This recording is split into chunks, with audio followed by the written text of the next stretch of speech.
Guys రీసెంట్‌గా థియేటర్స్‌లో 'డ్రింకర్సాయ్' అనే మూవీ రిలీజ్ అయింది కదా! అయితే నేను ఆ మూవీని జస్ట్ ఇప్పుడే చూసి రావడం అయితే జరిగిందండి. సో, ఈ వీడియోలో మనం ఏంటంటే అసలు ఆ మూవీ ఎలా ఉంది, ఏంటి అనేది డిస్కస్ చేద్దాం. ఓకేనా? అయితే ఇక్కడ ఫస్ట్ ఆఫ్ ఆల్ ఈ మూవీలో స్పాయిలర్స్ లేకుండా బేసిక్‌గా స్టోరీ లైన్ ఏంటి అనే విషయానికొచ్చినట్లయితే గైస్, సాయి అనే తాగుబోతేమో తన పేరెంట్స్ యొక్క సంపాదనని ఖర్చు పెడుతూ బేవర్స్‌గా తిరుగుతూ ఉంటాడు. అండ్ బాగి అనే అమ్మాయిని లవ్ కూడా చేస్తాడనమాట. అయితే ఇక్కడేంటంటే గైస్, డ్రింకర్ సాయి బాగీని లవ్ చేసిన తర్వాత తన లైఫ్ ఎలా సంకనాకపోయింది ఏంటి అనేది మనమైతే మూవీలో చూడాల్సి ఉంటుందన్నమాట. సో, మొత్తానికి అర్థమైంది కదా స్టోరీ లైన్ ఏంటి అనేది. అయితే ఇప్పుడు ఈ మూవీ ఎలా ఉంది అనే విషయానికొచ్చినట్లయితే గైస్, మూవీ అయితే నాకైతే అస్సలు నచ్చలేదండి.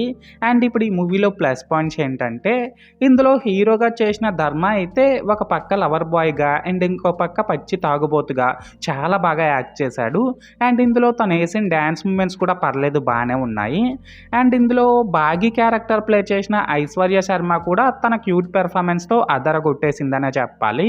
దీనికి తోడు ఇందులో అక్కడక్కడ వచ్చిన కామెడీ కూడా పర్లేదు బానే వర్కౌట్ అయింది. లాస్ట్‌గా ఏంటంటే గైస్, ఈ మూవీ టీమ్ వాళ్ళు ఏదైతే మెసేజ్ ఇవ్వాలనుకున్నారో ఆ మెసేజ్ ఔట్‌డేటెడ్ మెసేజ్ అయినప్పటికీ కూడా ప్రెజెంట్ జనరేషన్‌కి అలాంటి మెసేజెస్ అవసరం కాబట్టి అదైతే నాకు కొంచెం బాగా అనిపించింది. సో, మొత్తానికి ప్లస్ పాయింట్స్ విషయానికొచ్చినట్లయితే ఇదన్నమాట మ్యాటర్. అండ్ ఇప్పుడు ఈ మూవీలో నాకు కనిపించిన మైనస్ పాయింట్స్ విషయానికొచ్చినట్లయితే గైస్, ఈ మూవీలో స్టోరీ అయితే చాలా ఔట్‌డేటెడ్ స్టోరీ అనే చెప్పాలి. ఒక అబ్బాయి ఒక అమ్మాయిని లవ్ చేయడం, తర్వాత ఆ అమ్మాయి తనను వదిలేయడం, అలా వదిలేసిన తర్వాత మనోడు పిచ్చోడైపోవడం. ఎన్ని ఎన్ని ఎన్ని ఎన్ని ఎన్ని చూడలేదు చెప్పండి మనం ఇలాంటివి. మళ్ళీ అదే పాత చింతకాయ పచ్చడి. పోనీ ఆ స్టోరీని ప్రెజెంట్ చేసిన విధానమైనా బావుందా అంటే అది కూడా లేదు.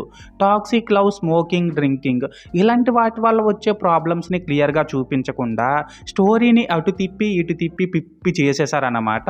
అండ్ ఇందులో డైలాగ్స్ కూడా ఏం బాలేవు. లాస్ట్‌గా ఏంటంటే ఈ మూవీ ద్వారా వీళ్ళేదైతే మెసేజ్ ఇవ్వాలనుకున్నారో దాన్ని ప్రాపర్‌గా ప్రెజెంట్ చేయకుండా హీరోకి అవసరం లేని ఎలివేషన్స్ అన్నీ ఇవ్వడం వల్ల ఏం జరిగిందంటే వీళ్ళు ఇవ్వాలనుకున్న మెసేజ్ కూడా కరెక్ట్‌గా కన్వే అవ్వలేదన్నమాట. సో, మొత్తానికి మైనస్ పాయింట్స్ విషయానికొచ్చినట్లయితే ఇదన్నమాట మ్యాటర్.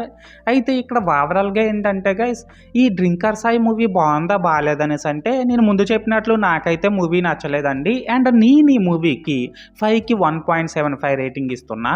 సో, మీరు కూడా ఒకవేళ ముందే ఈ మూవీని చూస్తున్నట్లయితే మీరు దీనికి ఎంత రేటింగ్ ఇస్తారో అది కామెంట్ సెక్షన్‌లో చెప్పేయండి. ఓకేనా? This is Lokesh signing out. జై హింద్.